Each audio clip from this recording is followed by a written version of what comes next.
Go for it, Jeff. All right. Hello, everyone. Welcome to West Coast Machine Learning Group. Today, the topic is to look at the Score Based Generative Models. And while the diffusion models are key for image generation modeling for many years now, but it took off around 2019, 2020 when DDIM paper and papers which claimed that diffusion beats GAN generative modeling paper came out. And the core for the core math that powered that was the score-based generative modeling. We would be covering the basics of that generative modeling, score functions, score function based generative modeling in the today's meetup. I have a set of videos that I will also share in the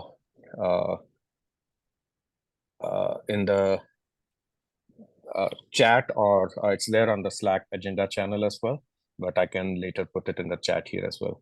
But without any more delay, let me start the sharing the screen and the video that we want to cover today. So it's telling me only the host can share in this meeting. Can you give me the sharing rights, Jerry? Yeah. Let's see. One participant can share at a time. Where would I do it? I'm not sharing my screen. So if you click on my name and or right click or something, okay. it can say can present or can share, something like that. I can make you host. No, I don't want to do that. It says No. Stop video chat, pin, spotlight, make host, rename, allow multi-pin, put in waiting room, remove report. Or make co-host. Make host? Is that what I want? Co-host. I don't have make co-host option. Ooh. Yeah, this one doesn't give co-host, Sully. It only has one host at a time. I don't know. Reason. Sorry. Yeah. No worries. Or Jerry, since it's the video that we are playing that I had shared the link to, if you are okay to share your screen, I don't know what your machine power is today and your flexibility is. Yeah, well, yeah, I wonder, will it record still or will I? Yep, just go ahead and share and then record at the same time. You'll be good. Okay. Okay, hang on. Let me. Oh, okay. God dang it. Okay. Where did you send me the link? So it's in the Slack channel agenda, the first link. Okay, sorry. No worries. Let me just copy it in the chat as well, because that's what I promised. Be great if you could do that.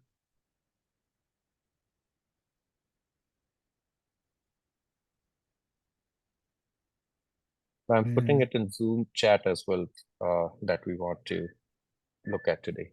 Okay, I'm going to move this window out and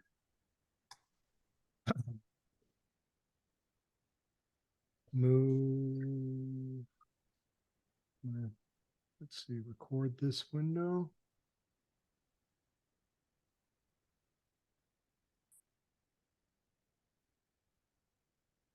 Share screen. I'm going to share this screen over here. Do you guys just see a empty kind of desktop thing? This coming up, yes, with a tent and sunset or sunrise. Just cool little background, huh? All right. Awesome. Yeah. And let me close this. And where did you put the link, Jeff? I put it in the Zoom chat, but I can send you directly. Chat. Oh, okay. Yeah, or Slack also I can send you. That's okay. Yeah, put it in the Slack one because I got that open in this other window. Got it.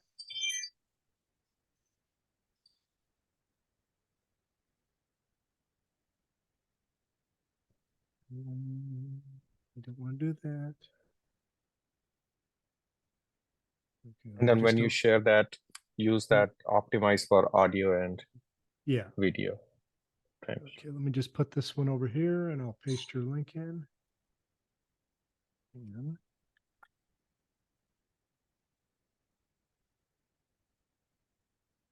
This is the dude, huh?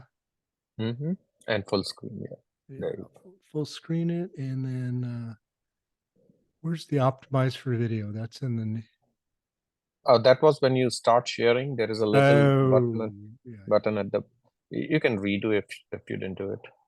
Yeah, Since you're almost all set up. Yeah, push stop share and then push share, start share again. That's the only way to get to it. Oh, I see. So stop share and then start share. Sorry about this, guys. Yeah, sorry about that, Jerry. Maybe you and I can get together separately to see how we can, do it without these delays at the start of the meeting. Okay. Do you guys have that? Yes. Okay, I will. Shall I hit the go button then? Or yes. All right. Do you want the captioning? I'm okay with that. I don't know. I think let it be there sometimes. If it is, sometimes it's mumbling, then the caption still captures it sometimes. People mumble. Okay, I'm going to hit the play button. All right, final talk of the day. We are lucky to have Professor Jeffery Fessler here, who's at University of Michigan. He received his BS in electrical engineering from Purdue University, an MS in statistics, and MS and PhD in electrical engineering from Stanford University. He's the William L. Root Collegiate Professor of Electrical Engineering and Computer Science at University of Michigan, and is also affiliated with the Biomedical Engineering Department and the Division of Nuclear Medicine within the Department of Radiology. His research interests include medical imaging, tomography, non-parametric estimation, and inverse problems, with current and past projects in X-ray, CT, MRI, PET, SPECT, radiation therapy, and image registration. He's a recipient of the Francois Herbsman Award, the Edward Hoffman Medical Imaging Scientist Award, and the IEEE EMBS Technical Achievement Award. Thank you very much. And thank you for inviting me to participate in this this day. Can everybody hear that? Yep. Yes, that's awesome. May I ask you one more thing, Jerry? Mhm. You see that gear next to closed captioning? Yes. Yes. So if you go there and let's select the quality to be the highest just in case. So quality instead of auto, just select, so that it's always high. Thank you so much. Okay, no problem. And I hope I'm recording. Yes, it's recording. You This can talk see that. will be Oh, okay. Yeah, we see mostly that on our tutorial, side. probably about 2/3 of it. So some of you will know this probably better than I do. And then the last part, if time permits, the last third maybe will be a little bit newer stuff that's very much work in progress. And that last part was really the results in the last part were all generated by my PhD student, Jason Hu. All right, that's what I just said. So you don't have to come to a symposium like this to know that generative models are hot. All you have to do is pick up the New York Times. There's been a whole bunch of articles in the popular press about generative models recently. This is one just taken from a couple months ago. An opinion piece written by a movie director about a hypothetical movie that they showed these stills from. A hypothetical movie that might have been the vision of the Chilean director Alejandro Jodorowsky if he had written produced a version of Tron back in 1976. And Frank Pavich, who wrote this opinion piece, said he wants to see this movie, but it doesn't exist. These are just computer-generated stills from that movie. And he went on to say in the article, if this had been a real movie, I would be nominating the costume designer for an Academy Award for costume design. So this is just an example of generative models in the popular press. Here's some more articles from the New York Times talking about generative models making faces with various characteristics, about some other things you can do with generative models, including even sort of synthesizing new proteins. I work on the field of inverse problems, how you take the raw data out of an MRI or CT scanner, which the raw data is not interpretable by a human. It has to be put through sophisticated processing algorithms to turn it into images. And in that field, generative models have really taken over recently. And there's already a survey paper from a couple months ago surveying generative models in this context. And they go through a whole variety of different models, including GAN models, autoencoders, normalizing flows, and then a whole lot of focus on diffusion models, score-based models, which is what I'm going to focus on in this tutorial today, because it's perhaps the latest and hottest version of generative models.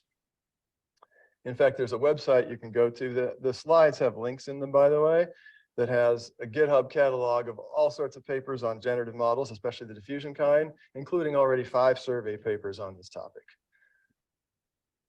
And so this is AI and science and engineering here. So let me put this in context of what I do, say with a little pictures, what I said a second ago. So if you go have a CT scan, which hopefully you won't need to, but if you do, your body has some density in it, you shine x-rays through it, and you collect measurements. The scanner collects measurements called sinogram that I can actually show you as a 2-dimensional array, but it's not a picture that a doctor could look at and make a diagnosis from. It has to go through this reconstruction algorithm to produce pictures like the one shown on the bottom that are reconstructed by different methods. And this is papers taken from Song et al. From iClear 2022, where they are specifically working on what we call sparse view CT. So a normal CT cytogram, you take an X-ray source and you rotate around the patient, you collect 1,000 pictures, and from those 1,000 pictures, you reconstruct the 3-dimensional distribution of the patient.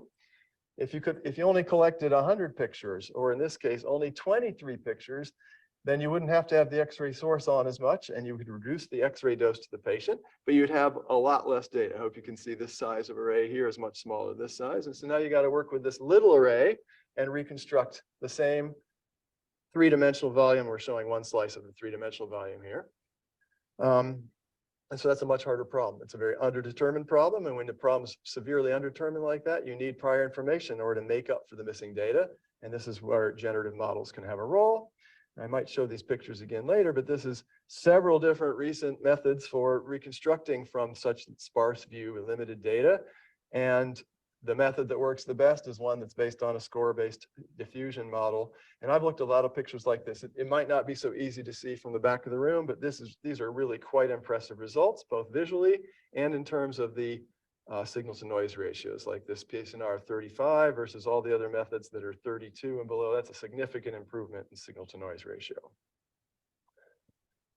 Okay, so that's sort of the motivating introduction. So now let me dig into a little bit the tutorial aspect of generative models. So what is a generative model? It's a model for some probability distribution,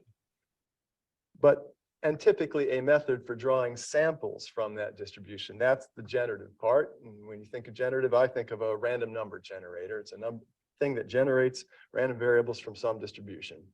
Keep in mind the distributions that I'm aiming for here are distributions of pictures like this. So this is a probably 512 by 512 image. All right, so it's that vector X there in 2D is already like a lot of variables. Okay, very high dimensional space. And usually we model these distributions in a way that depends on some sort of parameters. So we work with parametric models, right? You're all familiar with the bell curve that has a mean and a variance. That's 2 parameters. The distributions for time-bound imaging have billions of parameters, millions or billions of parameters. And so typically the first challenge in working with generative models is learning those parameters from training data. You hope that that training data is representative so that when you use that model for subsequent inference or other tasks, it will be representative. And there's lots of concern about having incomplete training data, insufficient variety of skin color. In the medical business, we worry about not having enough examples of abnormalities such as brain lesions and so on. So that's the first challenge, is training these models. And then the second challenge is actually drawing samples efficiently from those distributions. I'm going to talk about both. So just to really make things simple, I'll start with a very simple example. Here's some training data. So it's, I think, 100 numbers. And instead of just showing you the list of 100 numbers, I'm plotting as a histogram, which is already kind of suggestive of a probability distribution. And this happens to be a gamma distribution. And I could fit, by maximum likelihood method, the 2 parameters of this gamma distribution. It turns out, if you look this up on Wikipedia, even that, fitting those 2 parameters to this one-dimensional distribution is not trivial. It requires an iterative algorithm involving an acceptance rejection method. This is not one that you can solve in closed form, as far as I know.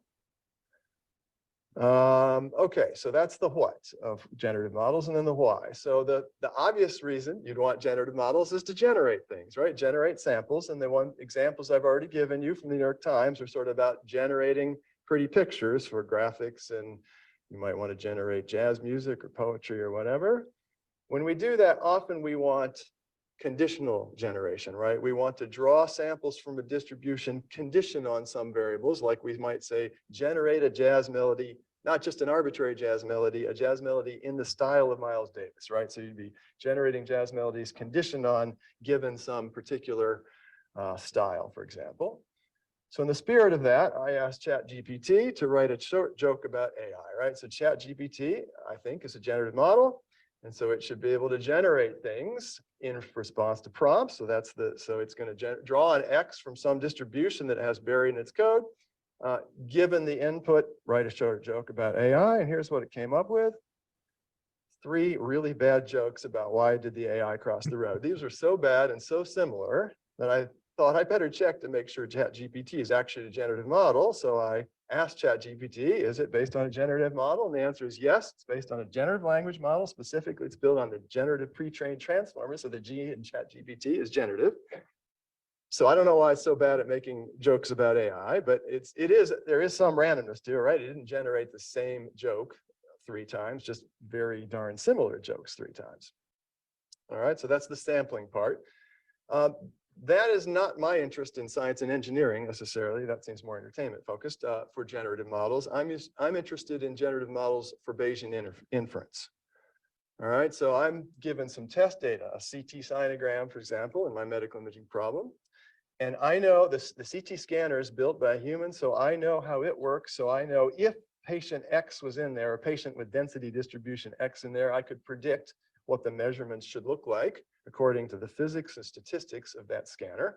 And so that's a likelihood function that I can write down. And I want to solve the inverse problem. I'm given the data that comes out of the scanner. I'm given Y. I want to solve for X, the distribution of density inside the patient. There I'm using the term density as in mass density, not probability density. Sorry, there's 2 densities floating around here. And if it's a sparse view CT problem, that's an underdetermined problem. So if I simply try to do maximum likelihood estimation, which is a classical statistical technique, of course, for doing inference, that won't work well because we have more unknowns than knowns in a sparse view CT problem and in a lot of inverse problems and estimation problems. I also work on MRI, where we try to make the scan shorter by collecting fewer samples. And when we do that, the number of pixels in the image we can reconstruct is more than the number of case-based samples we collect. So again, it's an underdetermined inverse problem.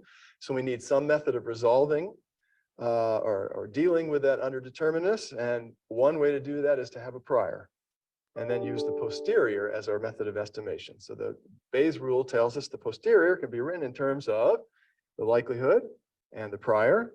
And so everything here, the generative models really is about sort of defining those priors. All right.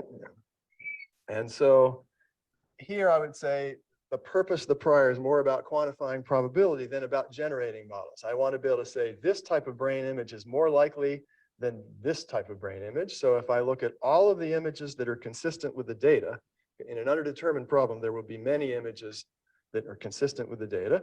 Of those, I would like to choose images that are more likely according to my prior. So that's what P of X is doing in that Bayesian inference setting. All right, so this is still undergraduate level statistics. Hey, Jerry. And once we know how to define the posterior, means again,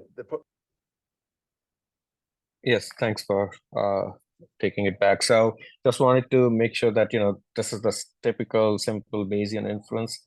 And essentially, we want to estimate the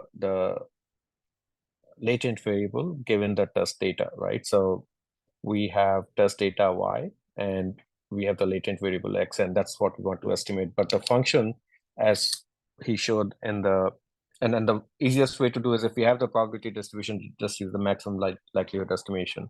But as he showed like a few slides earlier, even for a simple 2-dimensional or 1-dimensional with 2 parameters, that gamma distribution, trying to estimate the parameters is non-trivial. And when it is millions and millions of parameters, trying to estimate maximum likelihood is non-trivial. So that's the motivation of why. It's a typical same motivation for any of those other generative models, whether VAE, normalizing flows, or GANs, but just wanted to say that out loud again in case there are more questions. All right, I guess not, so we can continue.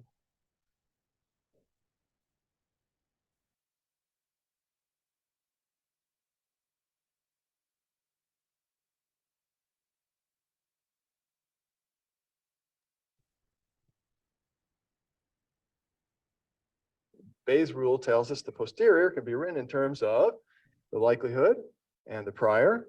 And so everything here, the generative models really is about sort of defining those priors. All right.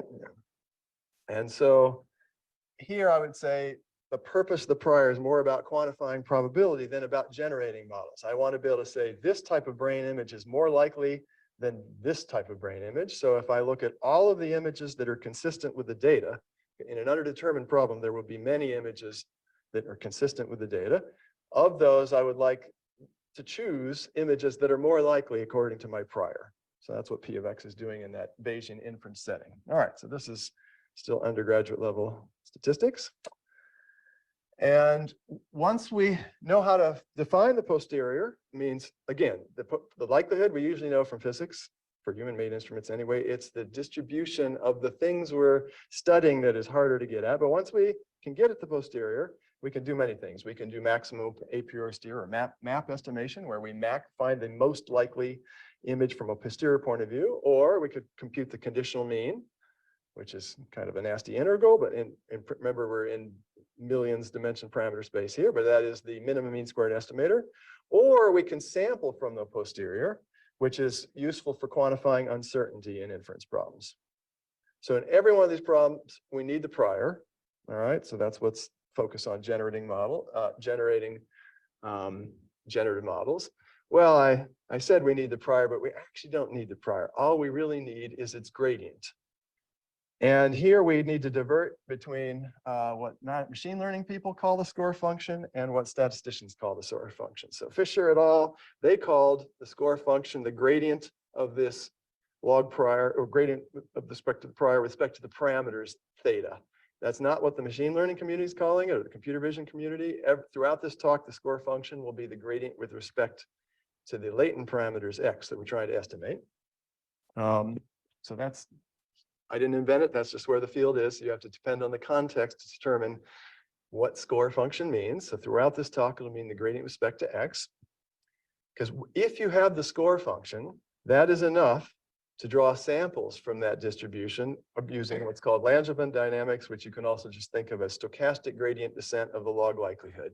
So you start with some initial guess, could even be 0 or some random numbers, a random vector here, and then you start adding to it the gradient of the score function, the score function, which is the gradient of the log prior, plus some perturbation that comes from the normal distribution with the right choices of step sizes and noise levels. And when you do that, you can mathematically, under suitable conditions, prove that you can generate samples from that, from the distribution described by P of X semicolon theta. So what we really need to do here is not learn the prior, we need to learn the score function, which is the gradient of the log prior. And by the way, I have plenty of time, so I'm happy to take. Yeah, Jerry, thanks for pausing that. Along the way. This is so essentially, the key for diffusion score-based generative models is the score function, which is the gradient of the log likelihood of the distribution for your data. And what you're trying to estimate is the parameters, right, which represent the distribution of your data, of your images. But as I don't recall, I did not listen to this video today, but I am assuming that there will be some motivation. I think he will cover why score function works as against using the log likelihood directly. If you recall from the previous slide, he talks about the log likelihood depending on the prior, which essentially is a summation of all possibilities of the data generation, the PX, or the integral, and which is a hard problem or intractable problem. So when they go with the gradient, then and some more tricks, and he will briefly touch upon those mathematical tricks, which we don't have to go into the details of, but these are some recent tricks in the last 2 decades that have been invented or discovered, which help calculate the score function for the data for which we're trying to estimate the model that represents this data. And once we have the model, then of course we can sample from it and generate. But the key for diffusion-based models is the score function. And if nothing else, the thing to remember is that whatever that distribution that we want to estimate is, the log likelihood for that distribution for our data, and the gradient with respect to our data points, right? That is what describes is the key for finding the distribution of the data set. There are some terms that are used down below, and I'm assuming he will go through that in the next few slides. So the estimate of our, at time step t, the estimate of the image or data is dependent on the prior estimate, xt minus 1. And of course, at time, you start from a completely noisy image. So at x0, you have the, or x upper, x0, you have a completely noisy image. And you start with that, and then you use the score function with some weight alpha t, and add some noise to it. This talk will not go into the motivation why we are adding this noise. The talk that I have shared in the agenda from Yang Song, the original author, does go into the details of why this beta t is useful or needed to get the proper accurate estimation. But without going into more details about this formula, but this is the diffusion denoising. But instead of using the denoising that was in 2015 paper, this is based on the score function as defined over here. And that helps with a faster sampling, and instead of using 1,000 steps as was there in the original paper on this, one can do a much better xt or x uppercase t generation, the original image generation with fewer samples. Beta t is the noise level at each step, essentially at time step t, how much noise you had injected. So, and in this case, this is injected for the score function.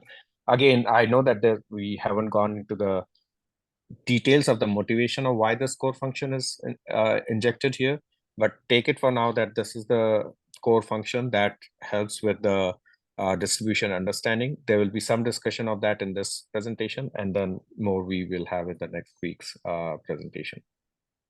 Yeah. Sorry, Dev. Sorry if I missed this. What is the y? Is this like a classification, or is this like where the y is there like some classification, or y is that y is something else? Yeah. So y in this case is the condition, right? So the classification. So you are trying to estimate the distribution of, let's say, the images of dogs, right? Given that it is a dog, right? So okay, yeah, that's what I thought. I thought you might have, if it's like generating an image, then y might be like a whole image. But so it's still in the, I think, classification by the looks of it. Yeah. All right. Thanks, Dev.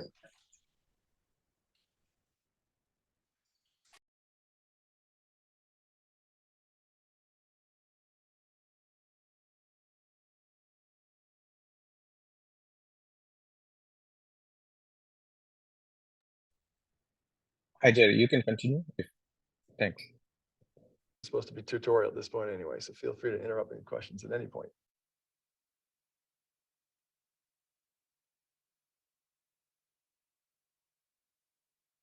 Hey, one question here. On his beta t, it's normal 0, and is that 1 or is that some other value on the end?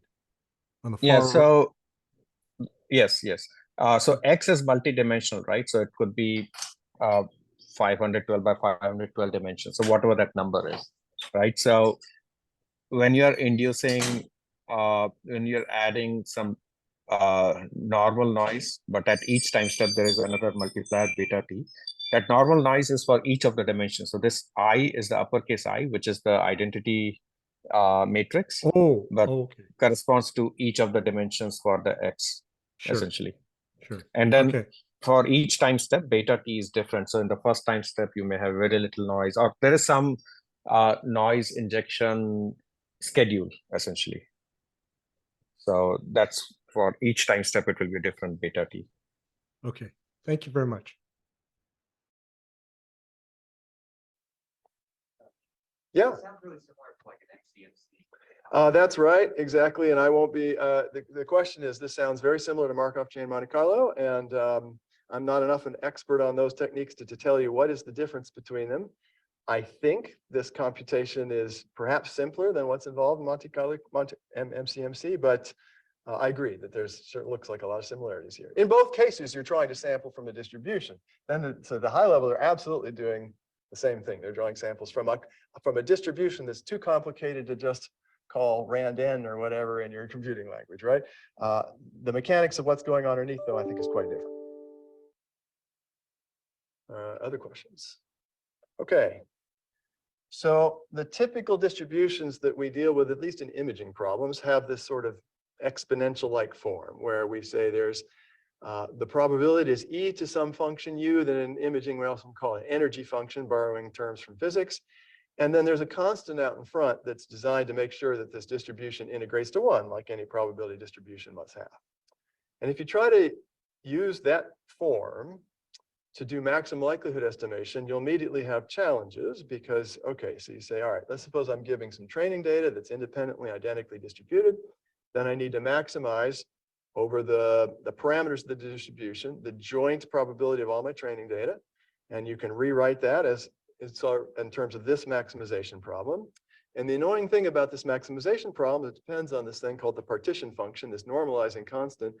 It's a constant with respect to x, but it's not a constant with respect to theta, and typically it's intractable. For interesting probability distributions, we usually don't have a closed form or an easy way to compute z of theta.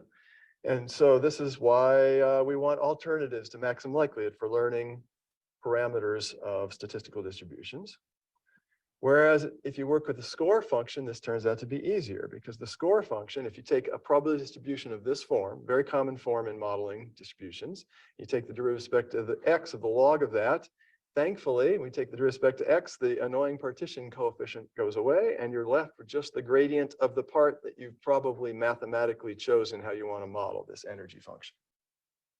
So this is part of the reason score functions are so popular in the last decade or so, is because of avoiding dealing with this partition coefficient. All right, let me try to give a little more graphical insight into what score functions look like, starting with the simplest distribution of all, maybe the Gaussian distribution or normal distribution.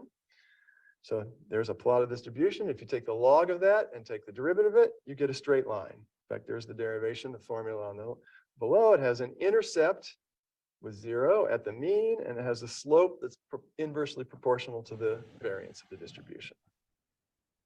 So for modeling Gaussians, this would be a pretty easy thing to do.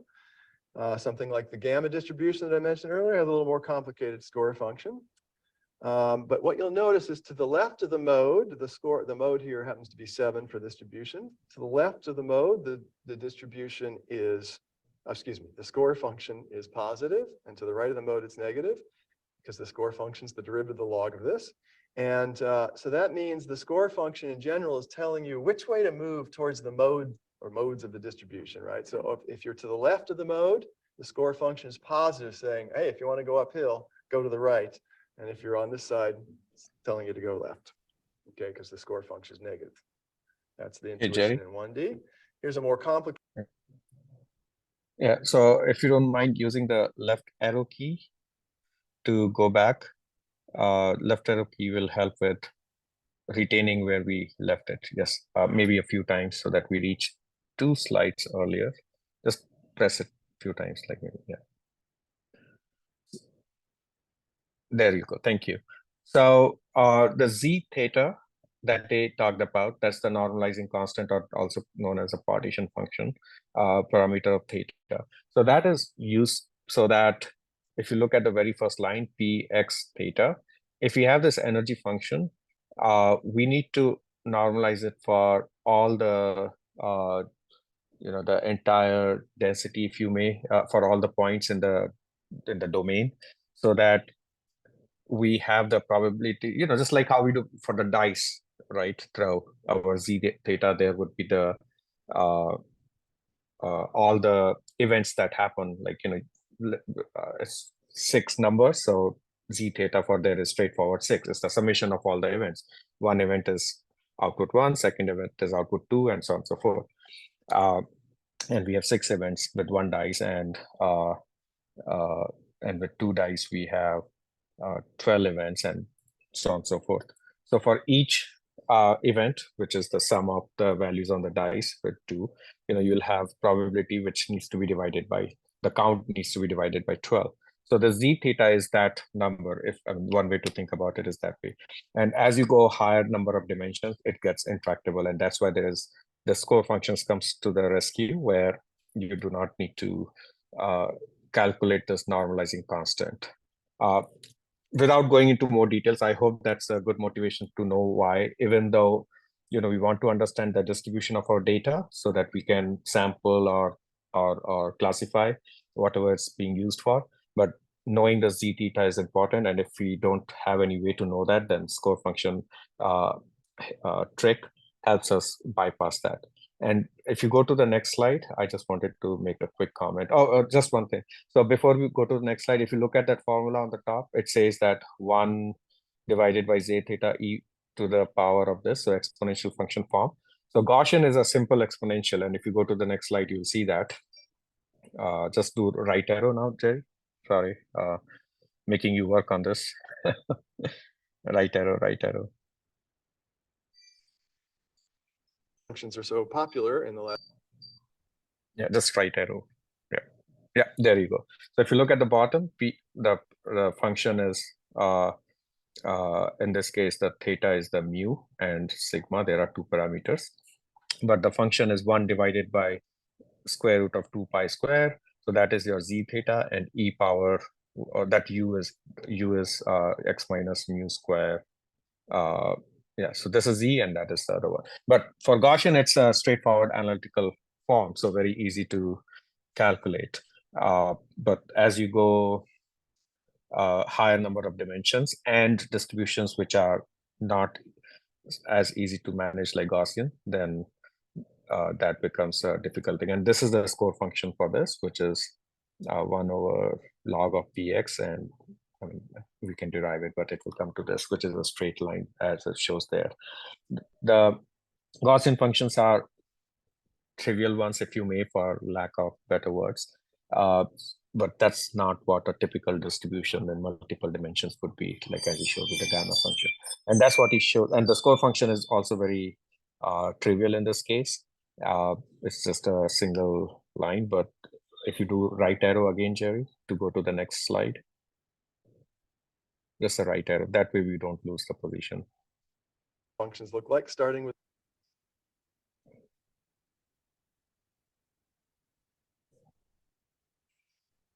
Yes.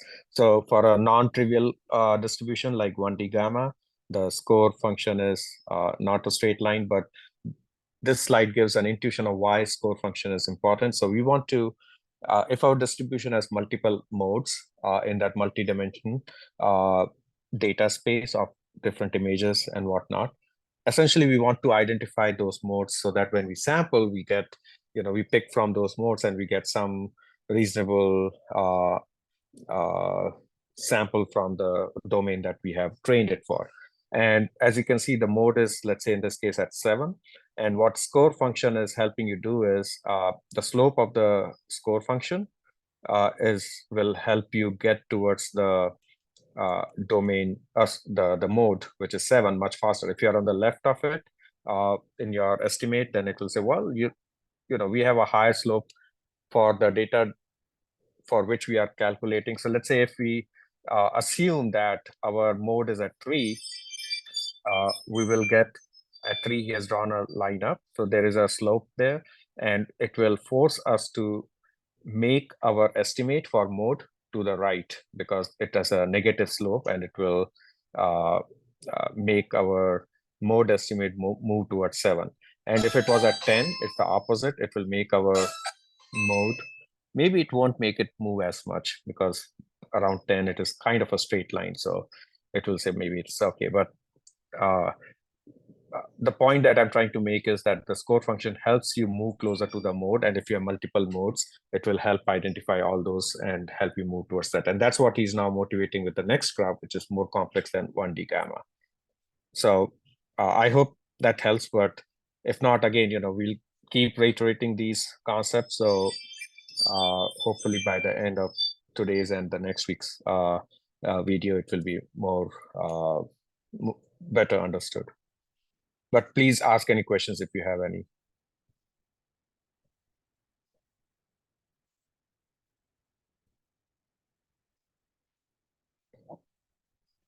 Jerry, we can continue if you want. Want to continue? Just, okay. yeah, and maybe just use the right arrow again to get to the next slide, because we were at the next slide. Oh, okay. Something like the game.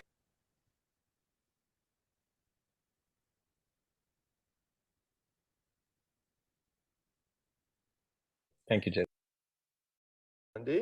Here's a more complicated example. This is a one-dimensional Gaussian mixture model, has multiple modes, and now the score function goes through 0 multiple times. And at every point, the score function, the sign of it is telling you which direction to go uphill towards one of the modes. So when we model distributions by modeling the score function, we're somehow parametrically, fitting these things, not these things. Okay, if this was a class, I would have an interactive question at this point. You get out your clickers, and I would say, can you recover the PDF from its score function in a one-dimensional example like this? So no clickers, but anybody want to answer? If I give you the score function of a distribution, can you recover in 1D? Can you recover the distribution? You're not supposed to ask questions in a seminar, right? All right, so anybody? And let's AI not do I should this in call the on one of beta the AI either. fellows, but I won't do that. So okay, so I was going to say it's just a yes. derivative, so I was you going to say can, yes, you can. integrate this, right, and then exponentiate. But then whenever you integrate, the antiderivative, there's an extra constant, but we know that PDFs integrate to 1, so you have an extra, constraint there. So yes, you can recover the PDF from the score function in 1D. I'll leave it an exercise to you to figure out if that generalizes to 1,000,000 dimensions. Okay, enough of 1D. Let's move on to 2 dimensions here. So this is a mathematical distribution that is popular in imaging. It's related to what we call the total variation regularizer for inverse problems in imaging. In 2 dimensions, so this is think of an image with just 2 pixels, and I'm taking the absolute difference of the values between those 2 pixels. And if I turn that into prior, then I exponentiate it like this, and this is what that joint distribution would look like. And this prior basically is saying neighboring pixels in an image are more likely to be similar than they are to be different. And so that's why the prior is higher along the axis where x1 equals x2. And then the more different the 2 neighboring pixel values are, the lower it is. And that's why the distribution falls off as we go away from that. So this is a 2-dimensional distribution. The score function is the gradient of it. That means the score function is a 2-vector as well. All right, so it has 2 components. The derivative with respect to the first component, the second component, those happen to be these 2 very piecewise uniform functions over here. And so I think in this case, the best way to visualize is take those 2 components and make it as a quiver plot where you draw arrows showing at each point in the distribution, where does the gradient point? Where does the score function point? And it points uphill, right? So if you're at this point over here, the score function is pointing you towards a direction of higher likelihood, right? And so over here in the corner, x2 is very different than x1. And the score function is saying, oh, if you want to be a higher probability, it should move in that direction that takes you towards pixel values that are more similar. Again, just trying to give you some intuition about score functions. Okay, so hopefully I've convinced you that maybe score functions, the gradient of the log of a distribution, would be useful to learn for generative modeling. So then now the question is that we'll spend several slides on, given some training data, how do you actually learn that score function? So you've got a model of some sort with some parameters. How do you fit the parameters given a bunch of training data? You don't want to use maximum likelihood because that requires the normalizing constant. You want to fit the score function. So going back almost 20 years now, the first approach that was proposed is what today we would call explicit score matching. So you try to get an estimate of you take your data and do some kind of density estimation to try to get an estimate of the density of the data. Then you take the derivative of that, the gradient of it, the log of that, and that's your data score function. And then you have this model that you're trying to fit to it. And so you say, okay, averaged over all of my training data, give me the score function that best fits that score function of the data. That makes sense. And how do we measure best fit in the literature? By using the 2 norm squared, because that's the one that's tractable. So the problem is the data, when I just give you raw data, it really doesn't have a distribution or a score function, right? We make up a distribution by doing kernel density estimation or something similar, but we don't know the truth. If we did, we would be using that in the first place. And so it's a little bit annoying the way this explicit score matching depends on the data in this way. So the same individual who published this explicit score matching, in that paper, he pointed out that there's another way to do it that we now call implicit score matching.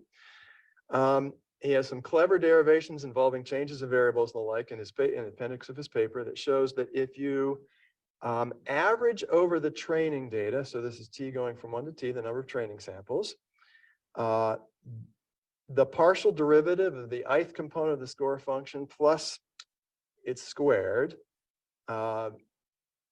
that minimizing that turns out to be the same as minimizing this. And now you don't need to know the true distribution of the data anymore.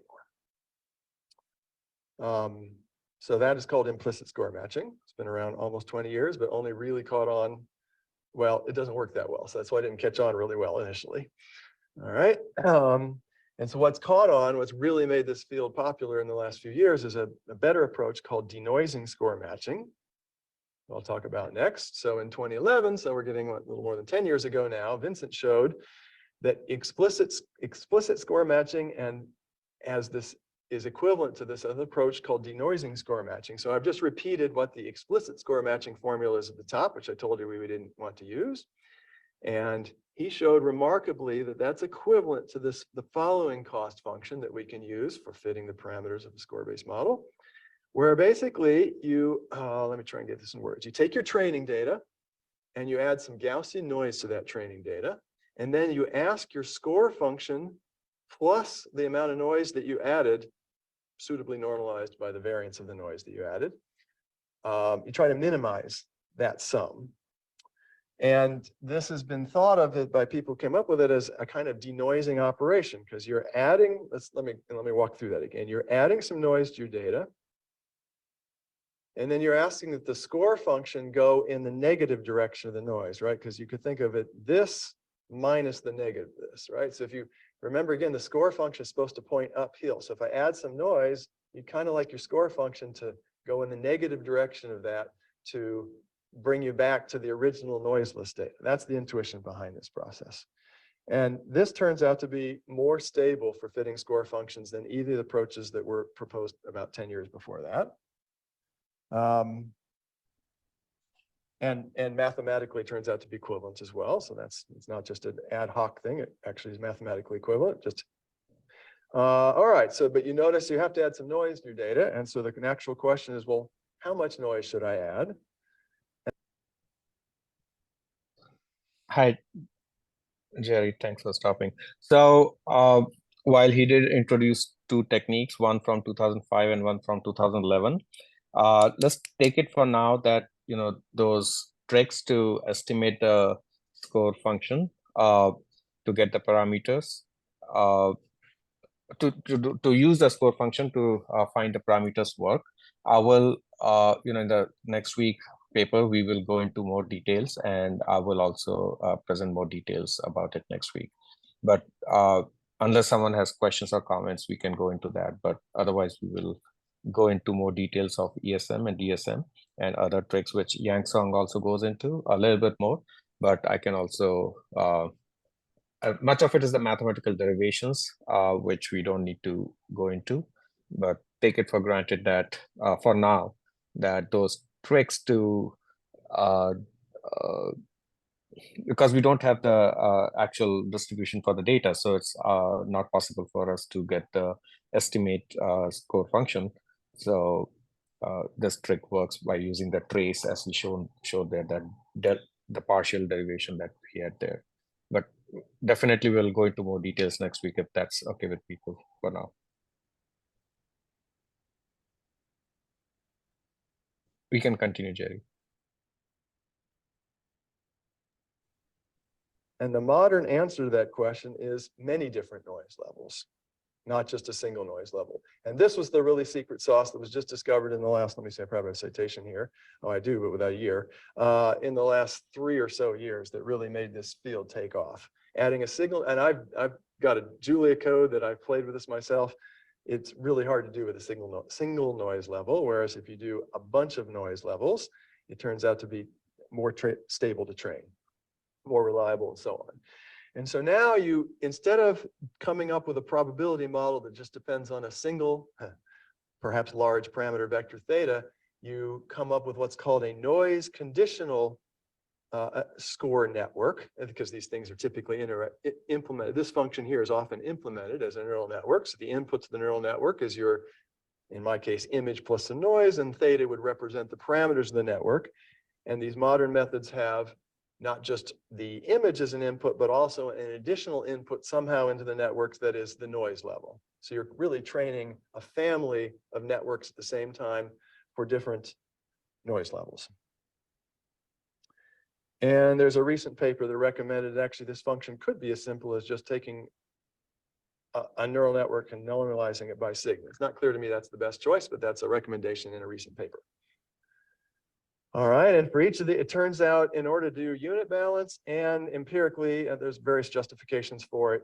As you try each of these different noise levels, you've got an error here, a denoising level, and you end up doing a weighted combination of these different noise levels, where the weighting turns out to work out well to be the variance of the noise that you added. So interestingly, the higher noise you add, the larger weight you give that in this overall loss function for training.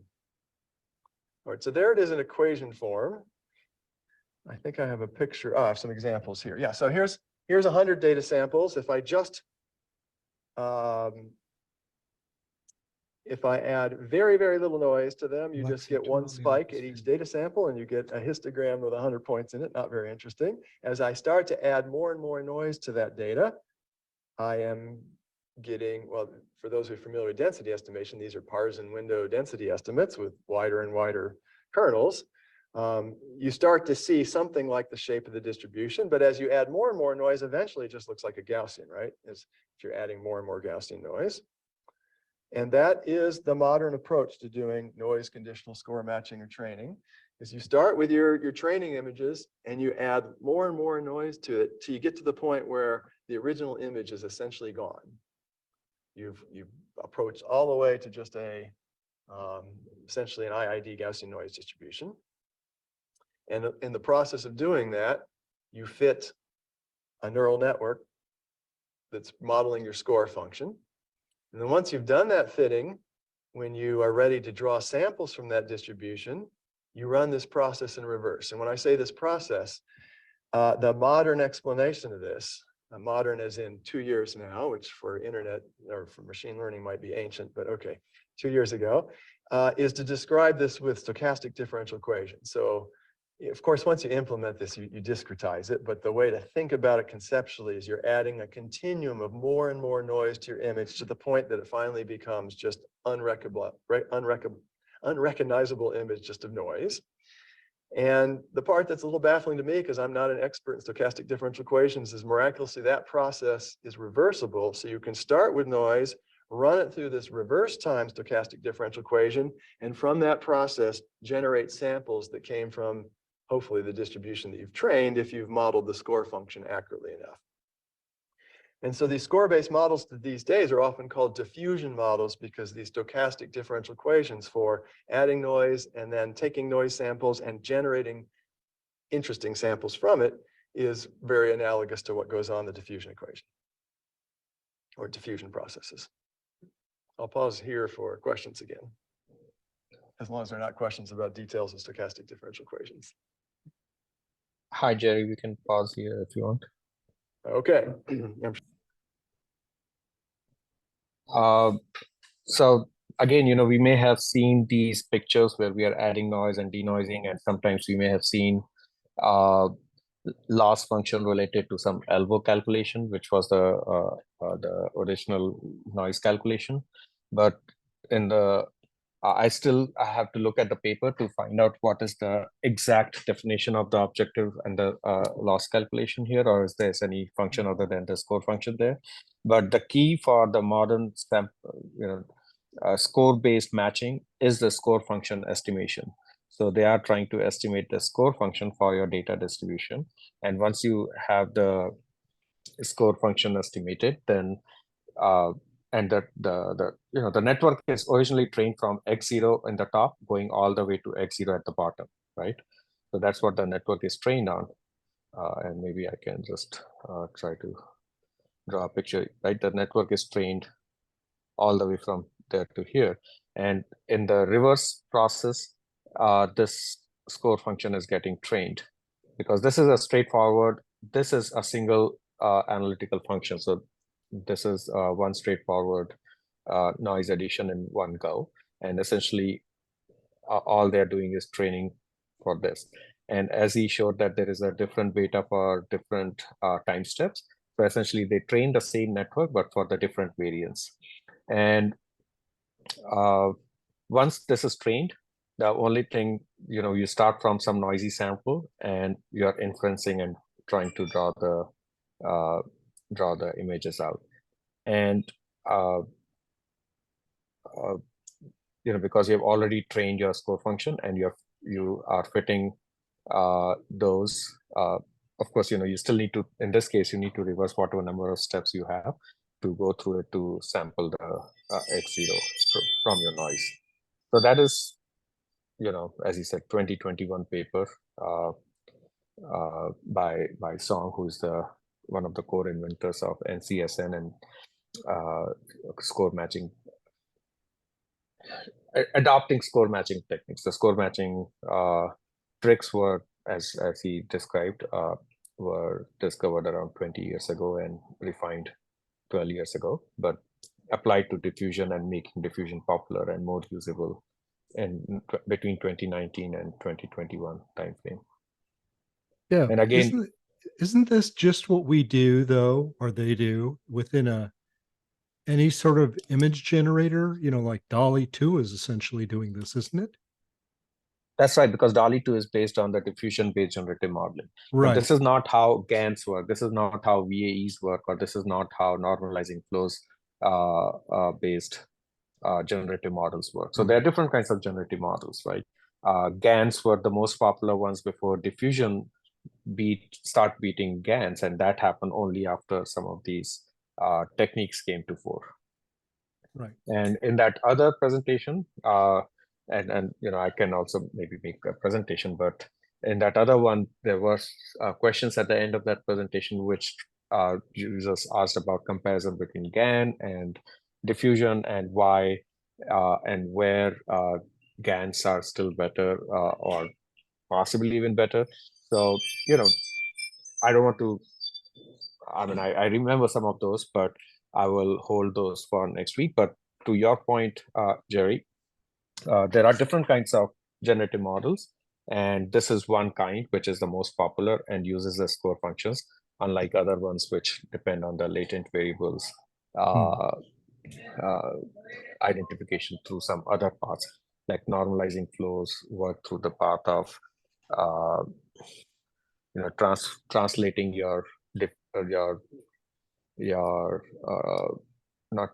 transforming your distribution to series of transformations, going through series of transformations, and then understanding what those transformations are. So then when you start from a sample, you kind of apply the reverse transformations, which are more controllable.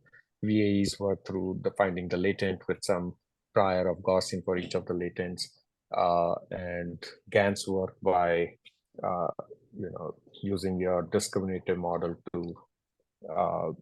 to tell whether it is by training your discriminative model to tell whether it is the good class image or not, right? Mhm. So I think Jerry, sorry to interrupt, Dave, but I think I was trying to ask myself a similar question as I was listening, Dave, and I think, look, can I try a slightly different approach to answering your question, Jerry, which is that what I, in asking that same question, was able to kind of get from this discussion was that there's math that goes over my head certainly in here, but that essentially he's formalized the definition of a space of generative models where diffusion can work, which is a space where the closed form distribution, or the definition of the distribution, and therefore the closed form definition of the gradient would be impossible to derive. And so therefore, by using a known form of noise, one, and that space being, for example, the set of all images that are awesome, right? That you and I would recognize, that there's no closed form definition of that distribution, nor of any sort of gradient that can bring us closer to that distribution. And so therefore the formal definition here was using some various forms of noise to approximate that gradient, and therefore to formalize the statement that it is as good as possible to achieve that.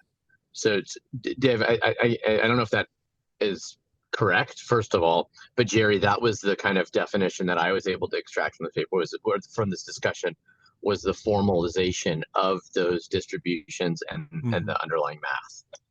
So rather than just sort of, I don't want to say trial and error, but just sort of modeling it, if you will, and letting the model figure it out, this is putting the mathematical derivation behind it. Is that what you're seeing it as?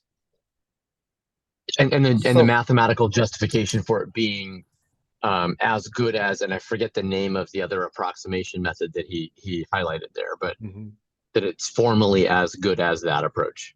Okay. Right, and there are two things. So you're right, Sally, that he is leveraging the noise to understand the score function better.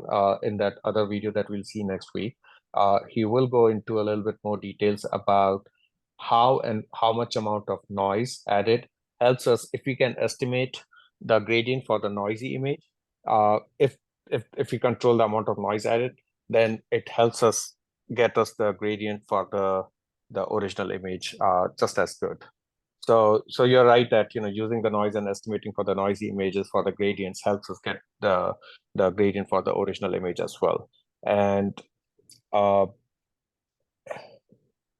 so I do want to say what I do want to add that yes, what he said is true, and that's what will be looked into more detail next week as well. Okay, good. Should we move on, or? Yeah, we'll move on. Let's see what's the time right now. So yeah, we should move on. We will maybe skip the part where he's doing the application towards the end of it, and then maybe start with a new video next week. But let's move on for now. Yes. I'm sure there are people in the room that know more about SDs than I do. Okay, so these models are really good at generating samples from distributions if you have enough training data. And one nice thing about them, for those of you familiar with GANs or generative adversarial networks, is that no adversarial training is needed here. There's no adversary here. There's no discriminator or whatever. You're just adding noise, training the denoiser to try and undo the noise for different noise levels. And once you've done that, you've learned a score function that you can use in all the ways that I described earlier, such as generating samples to quantify uncertainty and so on. The biggest trade-off is that it's sort of expensive. So you need to discretize, or at least a couple of years ago, you needed to discretize this stochastic differential equation fairly finely. So it was like 1,000 steps of the reverse SDE to generate samples, which is way more work than once you've gone to the trouble of training a GAN, it's very fast to generate samples from a GAN. So because this is the main drawback, you can bet that there are lots of smart people who are working on trying to speed this up. And I said in the abstract, kind of tongue in cheek, that between the time I prepared these slides and by the time I gave this talk, there would be new work that would make some of it obsolete. And sure enough, there's work appearing in the last couple of weeks beyond what I have here of trying to speed up the sample generation process.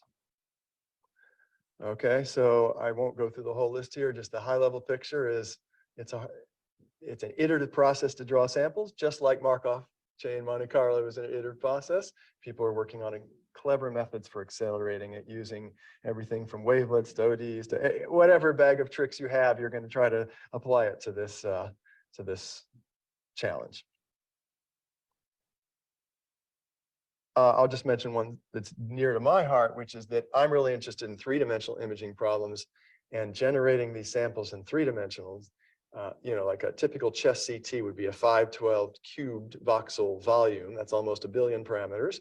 And that's not going to be so easy to train a neural network method to generate those samples in a reasonable amount of time. Somebody else across the pond has figured out that, okay, I'll make 2D, instead of trying to model the entire 3D volume, I'll model 2D slices of the volume in what in medicine we call the sagittal, coronal, and axial slices, and put those models together so that I can generate three-dimensional distributions from 2D models that are much easier to train. That's one example of kind of a software engineering such modeling trick to try and speed these things up.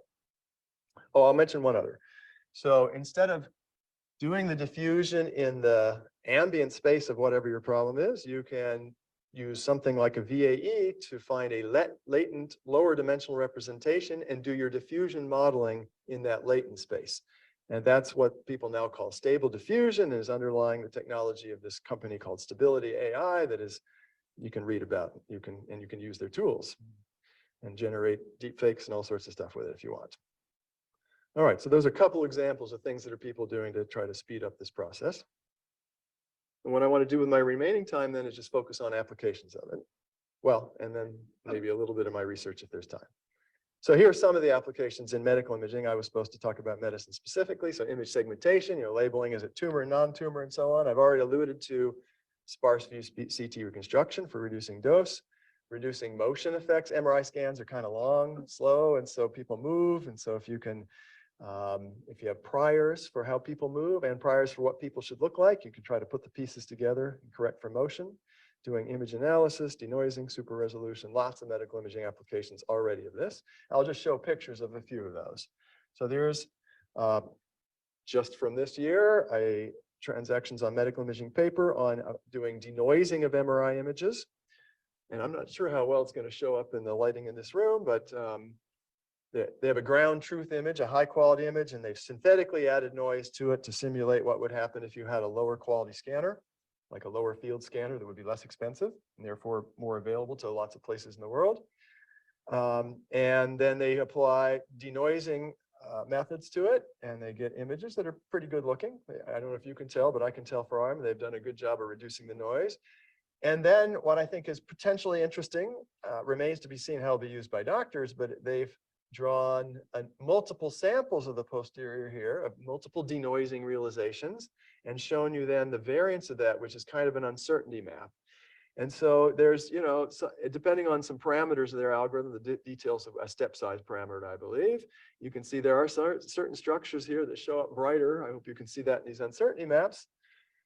Doctors are super busy, and whether radiologists are really going to want to spend the time to study these uncertainty maps, I don't know, but I think they're at least useful for us researchers in the field to try to get an understanding of what are the areas in these images that our algorithms are having trouble resolving, and how might we improve the methods to reduce that uncertainty. Hi, Jerry. Okay, I mostly work on big scale imaging, but people are also applying this to. So if you just do reverse, go back on this one to the previous slide. Images. These are people a segment. Just back arrow, yeah. So essentially, as you described, so in this case, you're starting from the sample is some noisy image. Improve the method areas in these images that our algorithms are having trouble resolving, and how might we improve? There you go, yeah. So, in this case, the sample is some noisy image with, this Gaussian that they have assumed for the scanner. which helps them derive potentially the original image and the uncertainty, which, as you said, may help radiologists to deduce or conclude that, well, whatever this one is for, I don't know what this image is for, but whatever it is for, and whatever conclusions they could draw compared to the, how close it is to the ground truth based on the uncertainty, based on the noisy images that they have. And the key point is, which I don't know, there's probably other, in the beginning he had this slide on CT scans with less number of images. So right in this one, there's only one image, but in CT scan, typically there are thousands of images, and then you deduce your conclusions. But in the next few slides, I think he'll cover that instead of thousands of images, just using 23 images, which helps both in terms of the cost and scanner quality, or the CT scanner quality, or the discomfort of the patient, right? So reducing the discomfort of the patient, they are able to draw the same conclusions.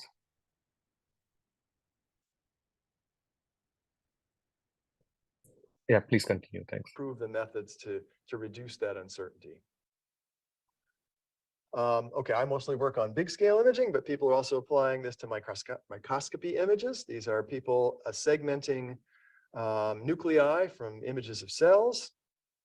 And again, in this work, they're also quantifying uncertainty, and they point out in their paper, this is a very recent paper, that this area here of high uncertainty actually corresponded to something that is misclassified. That they know, I guess, that this black blob here is not actually nuclei, it's something else. And they were pleased to see that area, even though it was kind of segmented by their algorithm, was at the same time showed up as being high uncertainty. So that seems pretty useful if you're trying to do something like automate pathology, slide reading, or some sort of scientific experiment where you just need to know under various experimental conditions how many nuclei have grown or whatever, and you don't want some poor graduate student to have to count these things by hand. And so you get an automation, you use AI to help automate it, but then you also want to know some confidence of your values. All right, and even though I'm not showing you the details, this is based on diffusion-based score models of the kind I've been describing to you. All right, I already talked about that. Okay, I have a few more minutes, right? So I've been extolling the virtues of generative models, but there's also, this is AI, we should also talk about the potential drawbacks. So, and you don't have to hear me, you can go read the New York Times again to hear about the drawbacks. This was the same New York Times article I cited several slides ago about fake faces, pointing out, what's it say here? Then there are odder artifacts that can appear out of nowhere. So if you look at this image for a minute, hopefully you can see there's a bit of, I don't know, ear, skin or something that's appeared up here in the hair. Now this article is from a year or two ago, maybe there are better methods now, but we worry about generative models producing things that are not real.